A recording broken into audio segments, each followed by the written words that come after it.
സർവമംഗളമാംഗല്യേ ശിവേ സർവാർത്ഥസാധികേ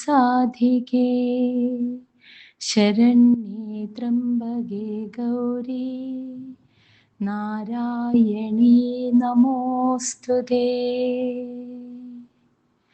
ദേവി മാഹാത്മ്യം ഉത്തമചരിതം 5-ാം അധ്യായം. ദേവന്മാർക്ക് വീണ്ടും അസുരന്മാരുടെ കയ്യിൽ നിന്നും ഒരു വലിയ പ്രതിസന്ധി സംഭവിക്കുന്നു. അങ്ങനെ ദേവന്മാർ ആ ദേവിയെ സ്തുതിക്കുകയാണ്. അതാണ് ദേവീ സൂക്തമായി നമ്മൾ കണ്ടത്. അതിനുശേഷം ഋഷിരുവാച, അതായത് സുമേധസ് മഹർഷി സുരത മഹാരാജാവിനോടും വൈശ്യനോടും ദേവീ ചരിതം പറഞ്ഞു കൊടുക്കുകയാണല്ലോ. നമ്മൾ അതാണ് കണ്ടുകൊണ്ടിരിക്കുന്നത്. അപ്പോൾ അതിനുശേഷം സുമേധസ് മഹർഷി എന്തു പറഞ്ഞു, അതാണ് നമ്മൾ ഇനി കാണുന്നത്.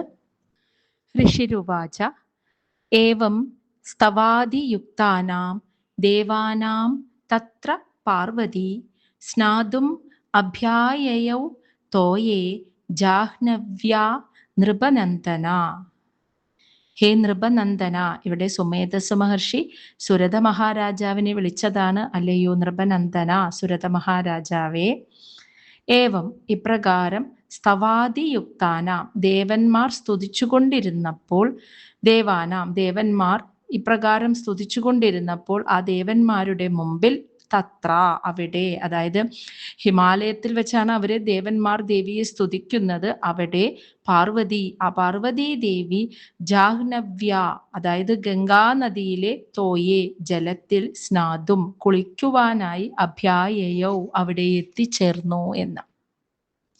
അപ്പോ ദേവന്മാർ അങ്ങനെ ദേവിയെ സ്തുതിച്ചുകൊണ്ടിരിക്കവേ പാർവതി ദേവി ഗംഗാജലത്തിൽ സ്നാനം ചെയ്യുവാനായിട്ട് അവിടേക്ക് എത്തിച്ചേർന്നു. സാ അബ്രവീത് താൻ സുരാൻ സുബ്രുഹു ഭവദ്ഭിഹി സ്തൂയതേ അത്ര കാ ശരീരകോശദഃ ച അസ്യഃ സമുദ്ഭൂയ അബ്രവീത് ശിവ. ഇവിടെ സുബ്രുഹു സ, സുബ്രുഹു എന്ന് വെച്ചാൽ സുന്ദരമായ പുരികക്കൊടികളോട് കൂടിയവളായ സുന്ദരിയായ സ, ആ ദേവി, ആ പാർവതി ദേവി, താൻ സുരാൻ, ആ ദേവന്മാരോട് അബ്രവീത്, ഇപ്രകാരം ചോദിച്ചു. എന്താണ് ചോദിച്ചത്? ഭവദ്ഭി, അല്ലയോ ദേവന്മാരെ, നിങ്ങൾ അത്ര കാ സ്തൂയതേ, ഇവിടെ നിന്നുകൊണ്ട് ആരെയാണ് സ്തുതിക്കുന്നത് എന്ന് പാർവതി ദേവി ചോദിക്കുന്നു. അസ്യ, ഈ സമയം ആ പാർവതി ദേവിയുടെ ശരീരകോശദഃ, ശരീരകോശത്തിൽ നിന്ന് ആദിശക്തിയായ ശിവ, ശിവ എന്ന് പേരുള്ള ആദിശക്തിയായ ദേവി സമുദ്ഭൂയഃ, ഉദ്ഭവിച്ചിട്ട് അബ്രവീത്, അതിനുള്ള മറുപടി, ഉത്തരം പറഞ്ഞു എന്നാണ് പറയുന്നത്. അപ്പൊ ദേവന്മാർ ഇങ്ങനെ സ്തുതിച്ചുകൊണ്ടിരിക്കവേ ദേവി അതിലൂടെ സ്നാനം ചെയ്യാനായിട്ട് പാർവതി ദേവി കടന്നു പോവുകയാണ്. അപ്പോഴാണ് ദേവന്മാർ ഇങ്ങനെ സ്തുതിക്കുന്നത് കേട്ടത്. അപ്പൊ പാർവതി ദേവിക്ക് ആരെയാണ് ഇവർ സ്തുതിക്കുന്നത് എന്ന് മനസ്സിലായില്ല. തന്നെയല്ല അവർ സ്തുതിക്കുന്നത് എന്ന് ദേവിക്ക് മനസ്സിലായി. അതുകൊണ്ടാണ് നിങ്ങൾ ആരെയാണ് സ്തുതിക്കുന്നത് എന്ന് ദേവി ചോദിച്ചത്. അതിനുള്ള മറുപടി പറഞ്ഞത് ദേവിയുടെ ശരീരകോശത്തിൽ നിന്ന് തന്നെ ഉത്ഭവിച്ചു വന്ന ആദിശക്തിയായ ശിവ, മംഗളസ്വരൂപിണിയായ ശിവ എന്ന് പേരുള്ള ദേവിയായിരുന്നു അതിനുള്ള മറുപടി പറഞ്ഞത്. കാരണം ഈ ശുംഭനിശുംഭന്മാരെ തപസ് ചെയ്ത് ബ്രഹ്മാവിനെ പ്രീതിപ്പെടുത്തിയിട്ട് അനുഗ്രഹം മേടിച്ചത് പുരുഷന്മാരിൽ നിന്നും മരണം സംഭവിക്കാൻ പാടില്ല എന്നും ഒരു സ്ത്രീയിൽ നിന്നും ഞങ്ങൾക്ക് മരണം സംഭവിക്കാൻ പാടില്ല, പക്ഷേ അത് ഒരു സ്ത്രീയിൽ നിന്ന് ഞങ്ങൾക്ക് മരണം സംഭവിക്കുകയാണെങ്കിൽ തന്നെ അത് ഒരു അമ്മ പ്രസവിച്ച സ്ത്രീ ആവരുത്. അതായത് ഒരു സ്ത്രീ ശരീരത്തിൽ നിന്നും പ്രസവിച്ച് പുറത്തേക്ക് വന്ന സ്ത്രീ ആവരുത്, മറിച്ച് ഒരു സ്ത്രീയുടെ ശരീരകോശത്തിൽ നിന്നും ഉദ്ഭവിച്ചവളാവണം അവൾ. പിന്നെ അതിസുന്ദരിയായിരിക്കണം. ഞങ്ങൾക്ക് അവളെ കാണുമ്പോൾ അവളെ വിവാഹം കഴിക്കണമെന്ന ആഗ്രഹം തോന്നണം. അത്രയ്ക്ക് കന്യകയായിരിക്കണം, സുന്ദരിയായിരിക്കണം, അവളെ വിവാഹം കഴിക്കണമെന്ന് ഞങ്ങളുടെ ഉള്ളിൽ ആഗ്രഹം തോന്നണം അവളെ കാണുമ്പോൾ. അങ്ങനെ അവര് ശുംഭനിശുംഭന്മാർ അനുഗ്രഹം മേടിക്കാൻ കാരണം, അങ്ങനെ ഒരു സ്ത്രീയെ കണ്ട് അവളെ വിവാഹം കഴിക്കുകയാണെങ്കിൽ തന്നെ അവൾ പിന്നെ തങ്ങളെ ഒരിക്കലും വധിക്കില്ലല്ലോ. അപ്പോ മരണത്തിൽ നിന്നും രക്ഷപ്പെടാനുള്ള അനുഗ്രഹമാണ് അവര് ശുംഭനിശുംഭന്മാർ ബ്രഹ്മദേവനിൽ നിന്നും വാങ്ങിയത് എന്നർത്ഥം. അപ്പൊ പുരുഷനാൽ വധിക്കപ്പെടരുത്. ഇനി സ്ത്രീയാൽ വധിക്കപ്പെടുകയാണെങ്കിൽ തന്നെ ആ സ്ത്രീ ഒരു അമ്മ പ്രസവിച്ചതാവരുത്, മറിച്ച് ഒരു സ്ത്രീയുടെ ശരീരകോശത്തിൽ നിന്ന് ഉത്ഭവിച്ചവളാവണം. അതുമാത്രമല്ല അവള് പുരുഷസ്പർശം ഏൽക്കാത്തവളായിരിക്കണം, കന്യകയായിരിക്കണം, അതിസുന്ദരിയായിരിക്കണം. അവളെ കാണുമ്പോൾ വിവാഹം കഴിക്കാൻ ഞങ്ങളുടെ ഉള്ളിൽ ആഗ്രഹം തോന്നണം. അങ്ങനെ ഒരു സ്ത്രീയാൽ മാത്രമേ ഞങ്ങൾ വധിക്കപ്പെടാൻ പാടുള്ളൂ എന്നൊരു അനുഗ്രഹം കൂടി ശുംഭനിശുംഭന്മാർ വാങ്ങിയിരുന്നു. അതുകൊണ്ട് തന്നെ ദേവന്മാർ സ്തുതിച്ചപ്പോൾ ആ ദേവിയാണ് പാർവതീ ദേവിയുടെ ശരീരത്തിൽ നിന്ന് ഉത്ഭവിച്ച് പുറത്തേക്ക് വന്ന് ഈ പാർവതീ ദേവി ചോദിച്ച ചോദ്യത്തിനുള്ള മറുപടി പറഞ്ഞത്. സ്തോത്രം മമ ഏതത് ക്രിയതേ ശുംഭദൈത്യ നിരാകൃതൈഃ ദേവൈഃ സമേതൈഃ സമരേ നിശുംഭേന പരാജിതൈഃ. സമരേ നിശുംഭേന പരാജിതൈഃ, യുദ്ധത്തിൽ നിശുംഭനാൽ തോൽപ്പിക്കപ്പെട്ടവരും ശുംഭദൈത്യ നിരാകൃതൈഃ, ശുംഭനെന്ന അസുരനാൽ സ്വർഗത്തിൽ നിന്നും പുറത്താക്കപ്പെട്ടവരുമായ സമേതൈ ദേവൈഃ, എല്ലാ ദേവന്മാരും ചേർന്ന് മമ എന്നെ ഇപ്പോൾ ഇപ്പോൾ സ്തോത്രം ക്രിയതേ സ്തുതിക്കുകയാണ് എന്ന് ആ ദേവിയാണ് മറുപടി പറയുന്നത്. പാർവതി ദേവിയുടെ ശരീരകോശത്തിൽ നിന്നും പുറത്തേക്ക് വന്ന ആ ദേവി പറയുകയാണ്, യുദ്ധത്തിൽ നിശുംഭനാൽ തോൽപ്പിക്കപ്പെട്ടവരും ശുംഭനാൽ സ്വർഗത്തിൽ നിന്നും പുറത്താക്കപ്പെട്ടവരുമായ എല്ലാ ദേവന്മാരും ചേർന്ന് എന്നെ ഇപ്പോൾ സ്തുതിക്കുന്നു. ശരീരകോശാത് യത് തസ്യ, ശരീരകോശാത് യത് തസ്യാഹ പാർവത്യാ നിസൃത അംബിക കൗശികീ ഇതി സമസ്തേഷു തതഃ ലോകേഷു ഗീയതേ. തസ്യ പാർവത്യ, ആ പാർവതീ ദേവിയുടെ ശരീരകോശാത്, ശരീരകോശത്തിൽ നിന്നും നിസൃത അംബിക, ഉത്ഭവിച്ചവളായ ഈ അംബികാദേവിയെ സമസ്തേഷു ലോകേഷു, ഈ സമസ്ത ലോകത്തിലും എല്ലാവരും കൗശികി ഇതി, കൗശികി എന്ന് ഇത് ഇപ്രകാരം ഗീയതേ വിളിക്കുന്നു എന്ന്. അപ്പോൾ ഈ ദേവി പാർവതീ ദേവിയുടെ ശരീരകോശത്തിൽ നിന്നും ഉത്ഭവിച്ചവളായതുകൊണ്ട് അനന്തരം ലോകം മുഴുവനും ഈ ദേവിയെ കൗശികി ഇതി, കൗശികി ദേവി എന്ന് വിളിക്കുന്നു. തസ്യാം വിനിർഗതായാം തു കൃഷ്ണാഹ അഭൂത് സ അഭി പാർവതി കാളിക ഇതി സമാഖ്യാത ഹിമാചല കൃതാശ്രയാഹ. തസ്യാം വിനിർഗതായ, വെളുത്ത നിറമുള്ള പാർവതീദേവി വിനിർഗതായാം, അവിടെ നിന്നും പോയി. അതായത് ദേവന്മാർ സ്തുതിച്ചുകൊണ്ടിരിക്കുമ്പോൾ ആ വഴിക്ക് കടന്നു വന്നത് വെളുത്ത നിറമുള്ള ഗൗരി, അതാണ് ദേവിയെ ഗൗരി എന്ന് വിളിക്കുന്നത്. വെളുത്ത നിറമുള്ള പാർവതീദേവിയാണ്. ആ പാർവതീദേവി ആരെയാണ് നിങ്ങൾ സ്തുതിക്കുന്നത് എന്ന് ചോദിച്ചപ്പോൾ ആ പാർവതീദേവിയുടെ ശരീരകോശങ്ങളിൽ നിന്നും ഉത്ഭവിച്ചു വന്ന കൗശികി ദേവി അവർ എന്നെയാണ് സ്തുതിക്കുന്നത് എന്ന് പറഞ്ഞു. അത് കേട്ടതോടെ ഇനി താൻ അവിടെ നിൽക്കേണ്ട ആവശ്യമില്ലല്ലോ എന്ന് കരുതി വെളുത്ത നിറമുള്ള ഗൗരി എന്ന പേരുള്ള പാർവതീദേവി അവിടെ നിന്ന് പോയി. അതാണ് തസ്യാം വിനിർഗതായാം തു. എന്നാൽ കൃഷ്ണ പാർവതി, കൃഷ്ണ നിറമുള്ള, കറുത്ത നിറമുള്ള ഈ പുതുതായി വന്ന കൗശികി എന്ന പേരിലുള്ള ഈ പാർവതി ദേവി കാളിക ഇതി സമാഖ്യാത, കാളിക എന്ന പേരോടുകൂടി ഹിമാചല കൃതാശ്രയ, ഹിമാലയത്തിൽ തന്നെ അഭൂത് വസിക്കുകയും ചെയ്തു എന്ന്. അപ്പോ ഗൗരി എന്ന പേരുള്ള പാർവതി ദേവി, വെളുത്ത നിറമുള്ള പാർവതി ദേവി അവിടെ നിന്ന് പോയി കഴിഞ്ഞപ്പോൾ കൗശികി എന്ന പേരുള്ള കറുത്ത വർണ്ണമുള്ള പാർവതി ദേവി കാളിക എന്ന പേരോടുകൂടി ആ ഹിമാലയത്തിൽ തന്നെ തുടർന്ന് വസിക്കുകയും ചെയ്തു. തതഃ അംബികാം പരം രൂപം ബിഭ്രാണാം സുമനോഹരം ദദർശ ചണ്ഡോ മുണ്ടശ്ച ഭൃത്യൗ ശുംഭനിശുംഭയോഹോ.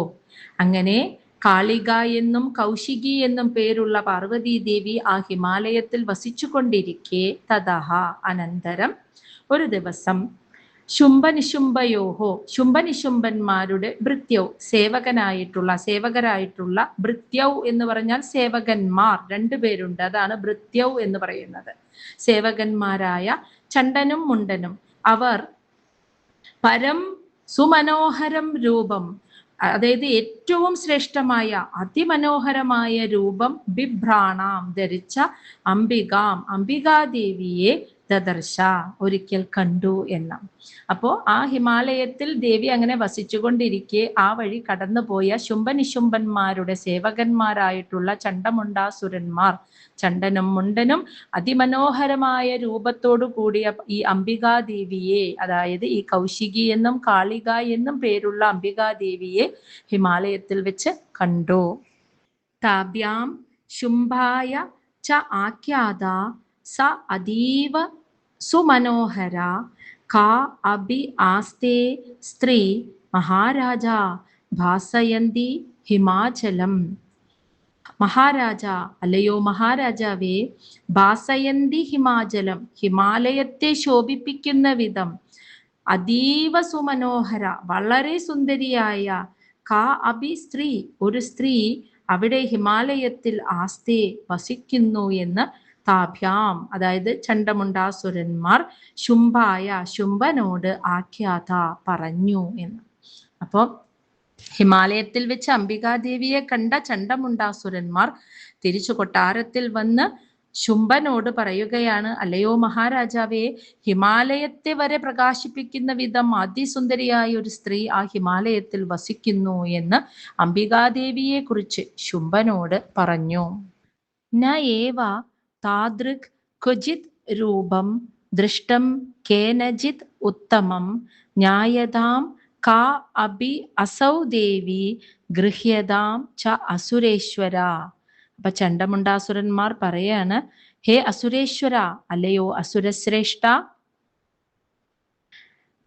ക്വചിത്, ക്വചിത് എന്ന് വെച്ചാൽ ഒരിക്കലും, കേനജിത്ത്, കേനജിത്ത് എന്ന് വെച്ചാൽ ആരും തന്നെ, താദൃക്ക്, താദൃക്ക് എന്ന് വെച്ചാൽ ഇതിന് സമാനമായിട്ടുള്ള ഉത്തമമായ രൂപം, ഇത്രയ്ക്ക് മനോഹരമായ രൂപമുള്ള ഒരു സ്ത്രീയെ ന ഏവ ദൃഷ്ടം, കണ്ടിട്ടുണ്ടാവില്ല. കാ അഭി അസൗ ദേവി, അങ്ങനെയുള്ള ആ ദേവസ്ത്രീയെ ജ്ഞായതാം, അവൾ ആരാണെന്ന് അങ്ങ് അറിയണം. അതുമാത്രമല്ല ഗൃഹ്യതാം, അവളെ അങ്ങ് വിവാഹം കഴിക്കുകയും വേണം എന്ന് ശുംഭനോട് പറയുകയാണ് കേട്ടോ. അപ്പൊ ചണ്ഡമുണ്ടാസുരന്മാർ ശുംഭനോട് പറയാണ്, അങ്ങനെ ഒരു സ്ത്രീ, അവിടെ അതിസുന്ദരിയായ ഒരു സ്ത്രീ ഹിമാലയത്തിൽ വസിക്കുന്നു. ഒരിക്കലും ആരും തന്നെ ഈ ഭൂമിയിലെ ഒരിക്കലും ആരും തന്നെ ഇത്രയ്ക്ക് സുന്ദരിയായ ഒരു സ്ത്രീയെ ഒരിടത്തും കണ്ടിട്ടുണ്ടാവില്ല.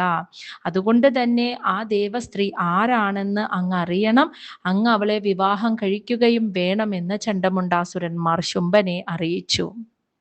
സ്ത്രീരത്നം അതി ചാർവാംഗി ദ്യോതയന്തി ദിശഃ ത്വിഷ സാ തു തിഷ്ഠതി ദൈത്യേന്ദ്ര താം ഭവാൻ ദ്രഷ്ടും അർഹതി. ഹേ ദൈത്യേന്ദ്ര, അല്ലയോ അസുരേശ്വര, അവളുടെ മനോഹാരിത വർണ്ണിക്കുകയാണ്. സ്ത്രീരത്നം, അതിസുന്ദരിയാണ്, സ്ത്രീകളിൽ തന്നെ രത്നമാണ് അവൾ. അതിചാർവാംഗി, അവളുടെ അവയവങ്ങൾ അത്യന്തം സുന്ദരമാണ്. അതുമാത്രമല്ല ത്വിഷ, തൻ്റെ ശോഭ കൊണ്ട്, ദിശഹ, 4 ദിക്കുകളെയും ദ്യോതയന്തി, പ്രകാശിപ്പിക്കുന്നവളായിട്ടാണ്, സഹാത്തു തിഷ്ഠതി, അവൾ അവിടെ നിൽക്കുന്നത്. അതുകൊണ്ട് തന്നെ ഭവാൻ, അങ്ങ് താം ദ്രഷ്ടും അർഹതി, അവളെ കാണാൻ യോഗ്യനാണ്, അർഹനാണ്, തീർച്ചയായും അങ്ങേക്ക് ചേർന്നവളാണ് അവൾ. അതാണ് ഇവിടെ ചണ്ഡമുണ്ടാസുരന്മാർ ശുംഭനോട് പറഞ്ഞത്. അവൾ സ്ത്രീകളിൽ തന്നെ രത്നമാണ്, അവളുടെ ഓരോ ശരീര അവയവങ്ങളും അതിസുന്ദരമാണ്. അവൾ സ്വന്തം ശോഭ കൊണ്ട് 4 ദിക്കുകളെയും പ്രകാശിപ്പിക്കുന്നു എന്ന് വെച്ചാൽ അത്യന്തം, അവള് നിൽക്കുന്നിടം പ്രകാശിക്കുകയാണ് എന്നർത്ഥം. അങ്ങനെ നിൽക്കുന്ന അവളെ കാണാൻ തീർച്ചയായും അങ്ങ് യോഗ്യനാണ്, അവളെ വിവാഹം കഴിക്കാൻ തീർച്ചയായും അങ്ങ് അർഹനാണ് എന്നാണ് ഇവിടെ ശുംഭനോട് പറഞ്ഞു കൊടുക്കുന്നത്. യാനി രത്നാനി മണയോ ഗജ അശ്വ ആദീനി വൈ പ്രഭോ ത്രൈലോക്യേതു സമസ്താനി സാമ്പ്രതം ബാന്തി തേ ഗൃഹേ. ഹേ പ്രഭോ, അല്ലയോ പ്രഭോ, ത്രൈലോക്യേത്തു സമസ്താനി, ഈ 3 ലോകങ്ങളിലുമുള്ള എല്ലാ ശ്രേഷ്ഠമായ യാനി രത്നാനി മണയോ എന്ന് വെച്ചാൽ ഏതാണോ ഏറ്റവും ശ്രേഷ്ഠമായ രത്നം, അതുപോലെ ഗജം, ശ്രേഷ്ഠമായ ആന, കുതിര ആദീനി തുടങ്ങിയവയെല്ലാം അങ്ങയുടെ തേ ഗൃഹേ, അങ്ങയുടെ ഗ്രഹത്തിൽ ബാന്തി ഇപ്പോൾ പ്രകാശിക്കുന്നുണ്ട് എന്ന്. അതായത് ഈ ലോകത്ത് എന്തൊക്കെയാണോ ശ്രേഷ്ഠമായിട്ടുള്ളത്, 3 ലോകങ്ങളിലും ശ്രേഷ്ഠമായ രത്നങ്ങൾ, വസ്തുക്കൾ, ശ്രേഷ്ഠമായ ആന, കുതിര, ഇവയെല്ലാം ഇപ്പോൾ അങ്ങയുടെ ഗ്രഹത്തിൽ പ്രകാശിക്കുന്നു, അങ്ങയുടെ ഗ്രഹത്തിലാണ് ഉള്ളത്. അപ്പോൾ സ്ത്രീകളിൽ രത്നമായ അവളും അങ്ങയുടെ ഗ്രഹത്തിലാണ് വസിക്കേണ്ടത് എന്നാണ് പറഞ്ഞു വരുന്നത്.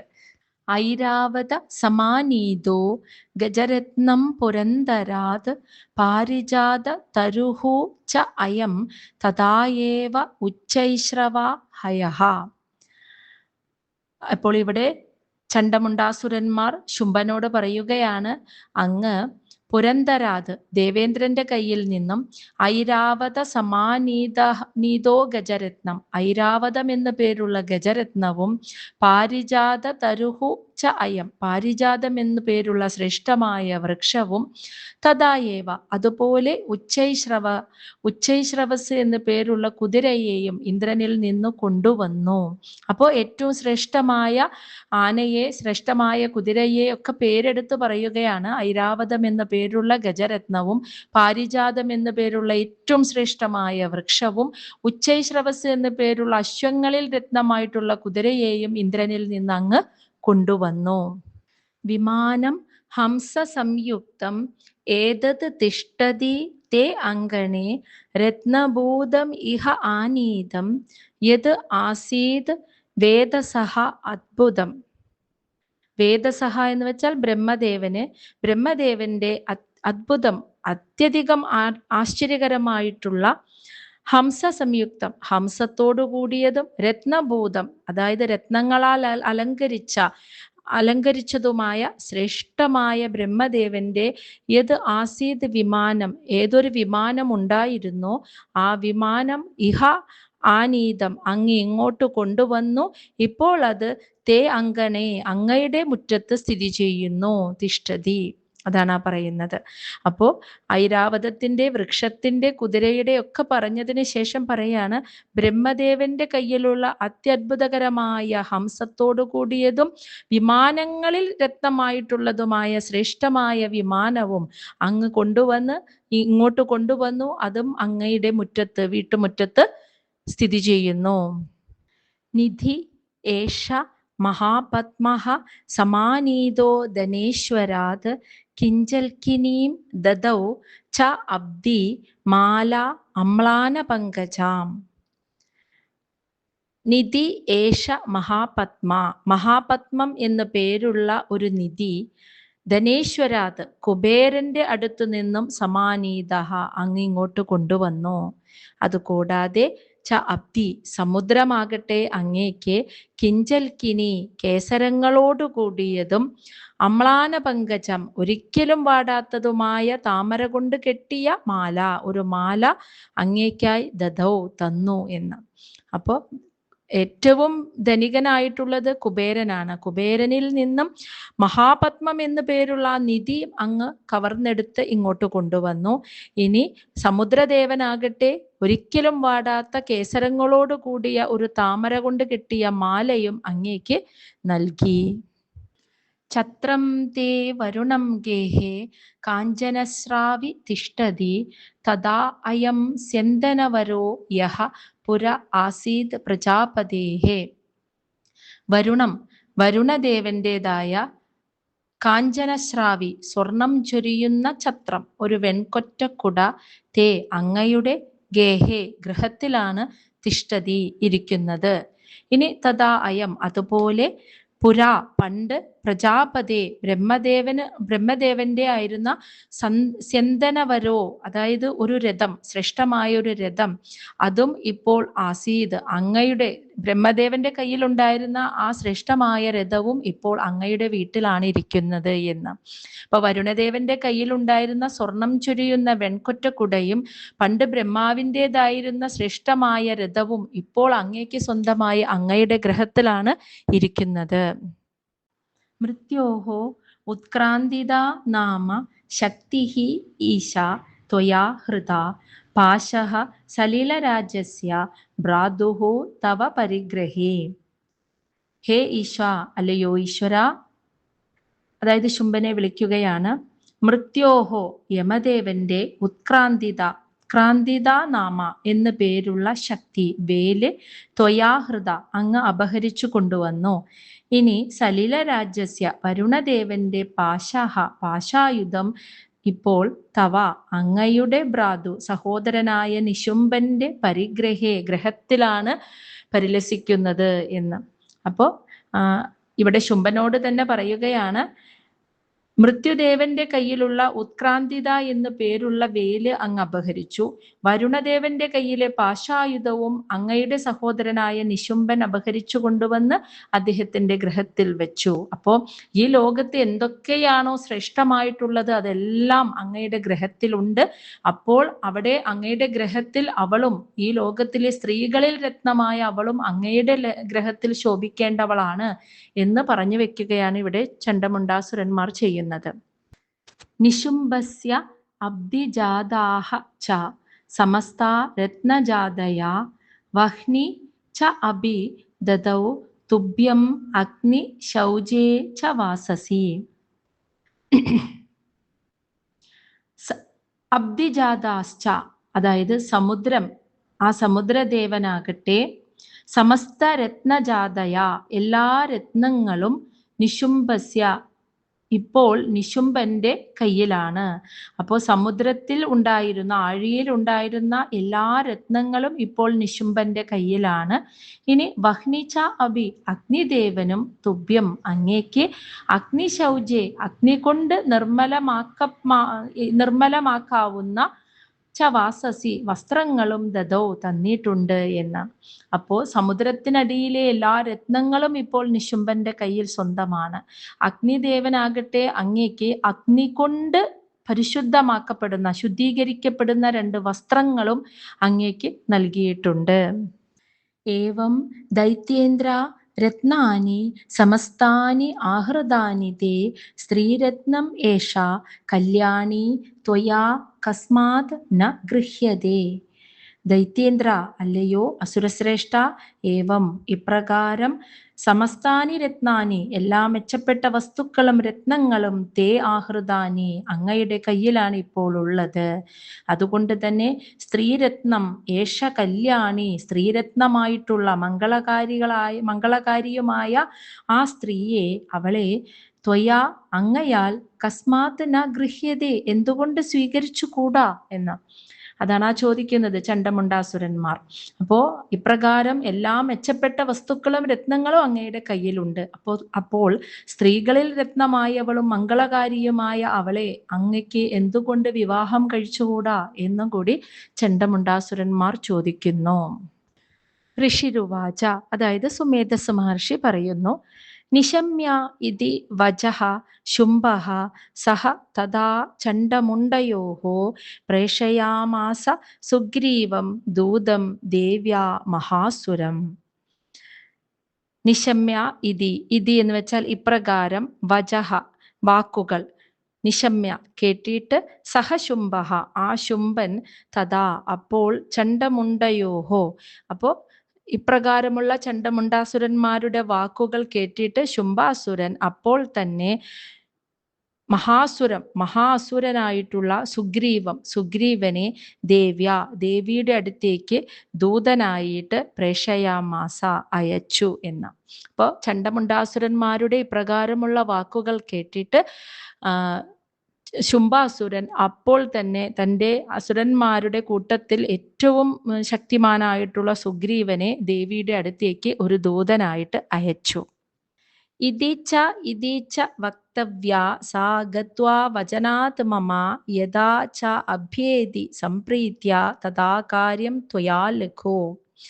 അതായത് ഇവിടെ ശുംഭൻ എന്ന അസുരൻ പറയാണ്, വചനാത് മമ, എന്റെ വാക്കുപ്രകാരം ഗത്വ, സുഗ്രീവനോട് പറയാണ്, നീ അവിടെ ചെന്നിട്ട് ഇതീച്ച സാ വക്തവ്യ, ഇപ്രകാരമൊക്കെ നീ അവളോട് പറയണം.